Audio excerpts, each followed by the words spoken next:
Ladies and gentlemen, good evening and thank you for tuning in to Canal Algérie's Nightly News. On to the headlines. The revision of the municipal and provincial code announced by the President of the Republic is a key element consolidating the participatory governance in the country. Further congratulations messages to the President of the Republic, Abdelmajid Tebboune, following his re-election for a second term. Bilateral military cooperation at the heart of the meeting held by the Army General Saïd Chingrikha, the PNA Chief of Staff, with the Italian Defense Minister.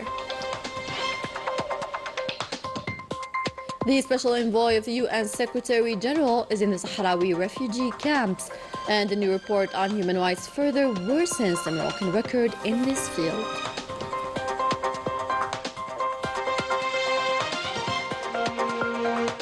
Welcome back. One of the electoral promises made by the President of the Republic, namely the revision of the municipal and provincial code, is taking shape with a major workshop already launched to consolidate the participatory governance and spearhead a solid local sustainable development. More insights on this crucial topic with Selim Merah. A sustainable development at the level of localities and provinces requires a new administrative map based on modernization and digitalization without neglecting the local geographic, human and natural potentialities of each region. This new strategy will provide the local municipal council with more prerogatives likely to get closer to citizens and meet their expectations. According to citizens, a powerful municipal council can settle their local problems and offer them more opportunities, notably in terms of employment. صلاحية موسع المجلس الشعبي البلدي ويكونوا أكثر تقرب من المواطن. ماذا بينا قانون البلدية والولاية الجديد هذا يكون قانون ذات صلاحية واسعة خاصة المجالس البلدية المنتخبة. قانون يعود بالإيجاب للمواطن من حيث يعني الاستفادة من مناصب شغل من من المصالح الاستشفائية مثلا في عدة أمور. في تمرس بلدية واحدة نورمالمون كيديروا يستحدثوا بلديات كما قلتوا تنفع الولاية كبرت بزاف. This reality requires a new vision intended to establish a balance between citizens' needs and the local resources within a new legislative framework. البلدية ستمثل رهان التنمية المستقبلي. In Algeria, the municipality is a sine qua non condition for future development. The latest surveys carried out at the level of these local institutions displayed several gaps that hindered local development. For this reason, the President of the Republic called for a reform concerning the local governance on the basis of the municipal and provincial code. New participatory and transparent governance would consolidate the powers and prerogatives of the local officials and reinforce the administrative system while taking into account the scientific norms. Citizens have the right for better services that go in line with their expectations. Reviewing the municipal and provincial code is a mechanism that paves the way for a solid and sustainable local development, the cornerstone of a national progress. Following the re-election of the President of the Republic, Abdelmajid Tebboune, for a second term, he received a congratulations message from the President of the Republic of Kazakhstan, Kassym-Jomart Tokayev, on his behalf and on behalf of the Kazakh people, qualifying the success in the elections as a result of the great contribution and hard work in developing the country, and the reflection of the Algerian people's trust in him. The Kazakh President underlined the progress in the traditional relations between the two countries, based on mutual principles and cooperation in many fields, reiterated in the same respect his trust that the dynamic of the bilateral and multilateral cooperation will continue, wishing the President of the Republic success in his tasks and for the Algerian people more progress and development.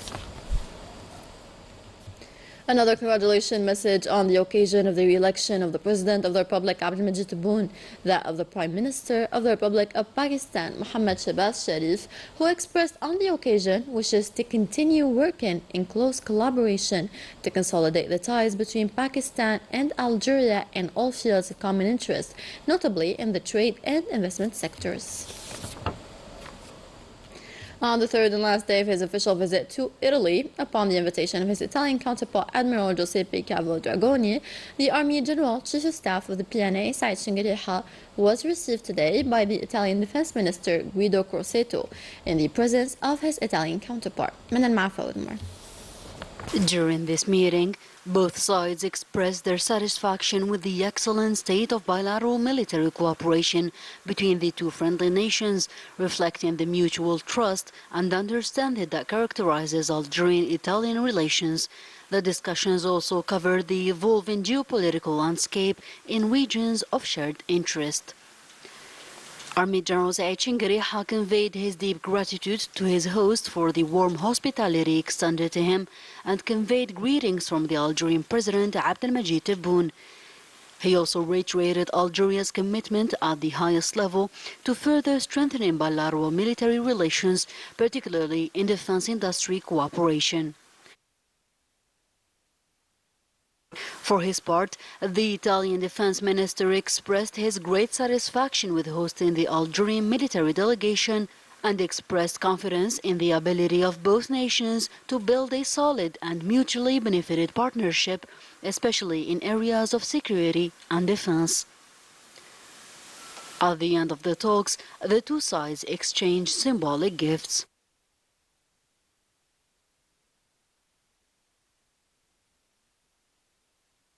Following the meeting, Army General Shingariha visited the Italian defense company Leonardo SPA, one of Europe's leading defense and high-tech companies.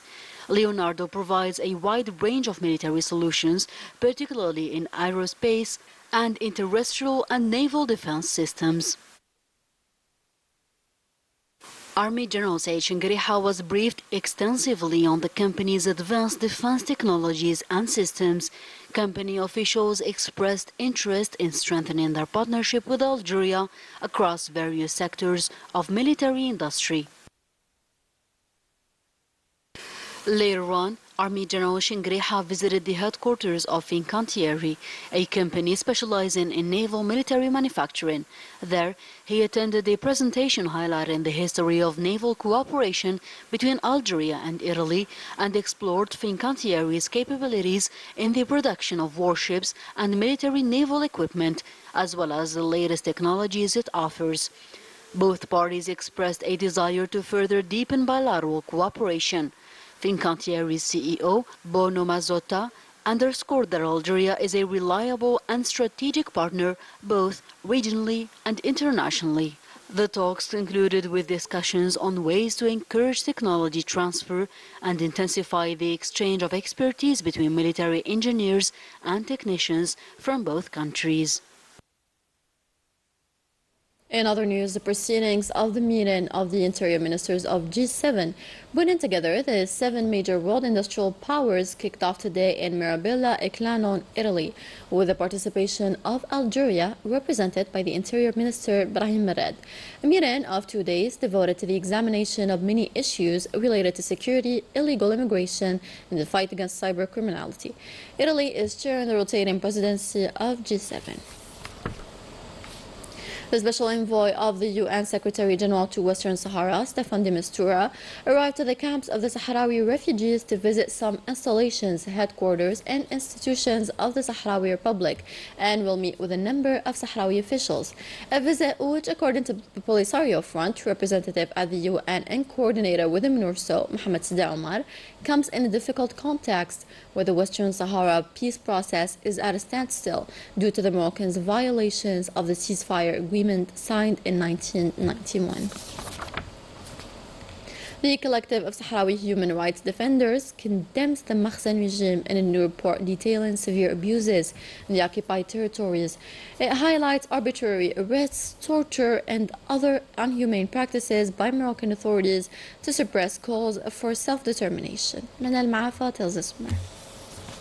Executions, kidnappings, torture, arrests, expulsions and forced displacements.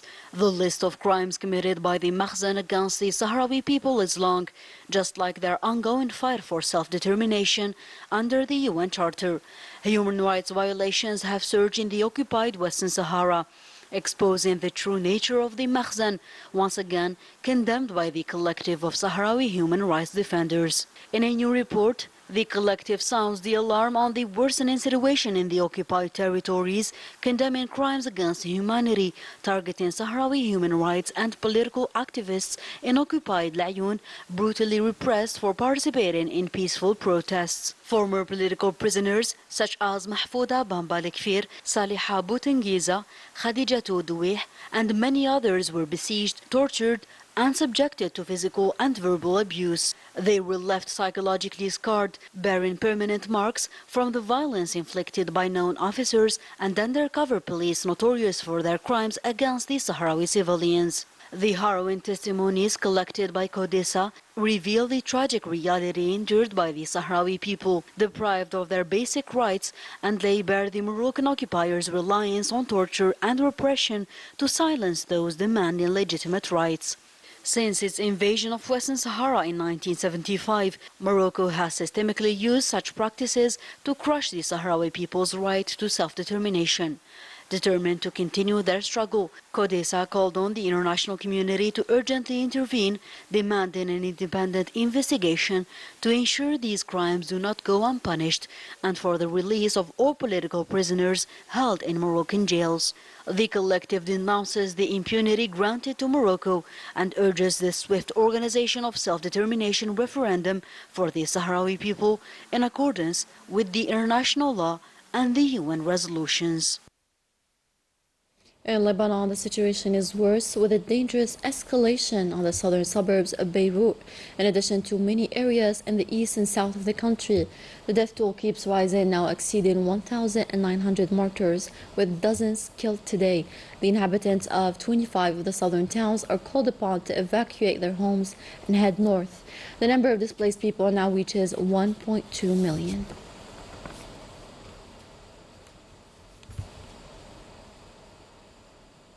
As for Gaza, 6 Palestinians fell martyrs and others are wounded in a bombing of the Zionist occupation, targeting a house in the west and a school sheltering displaced people in Deir al-Balah, in the center of Gaza. Overall, the death toll exceeded 41,600 martyrs, majority of which are women and children, while over 96,000 are wounded.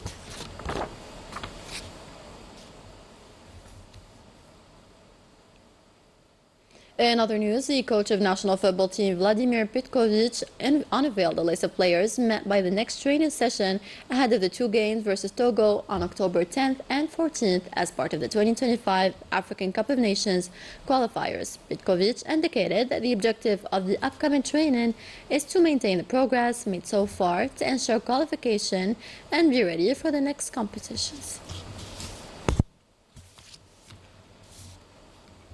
End of our bulletin. Thank you for watching. Be well.